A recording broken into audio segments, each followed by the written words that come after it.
महापुरुषों आत्मजीवनी पढ़ती कि जदि पढ़ती ताहले की लाभ पाइबे। जो माने विभिन्न प्रतियोगितामूलक परीक्षा देउछंती सेमाने निजर मनोबल दृढ़ करने विभिन्न व्यक्तित्वंकर आत्मजीवनी पढ़िबा निहाती दरकार। अनेक थर चेष्टा करिबा परे असफलता मिलुछि, मनरे अनेक द्वंद्व आसुछि, लागुछि सते कि जीवन रे आउ किछि करे हेबो नाही। सेतेबेले निजको पॉजिटिव रखंतु।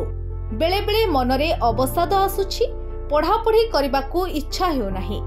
एही समय निजर मनोबल दृढ़ करबा सह विभिन्न महापुरुष किंबा जीवन रे सफलता पाइथिबा व्यक्तिंकर आत्मजीवनी पढ़िबा द्वारा सेमानंक जीवन रे घटिथिबा घटना बाबदरे जानिबाकू सुजोग सृष्टि होइथाय। सेमाने केते संघर्ष करी विफलतार स्वाद चाखिबा परे सफलता पाइछंती जानिबार अवकाश मिले। एणु सबुबेले हतोत्साहित न होई निजर करियर गठन करबाकू एभली नाना लोकंकर आत्मजीवनी पढ़िबा उचित।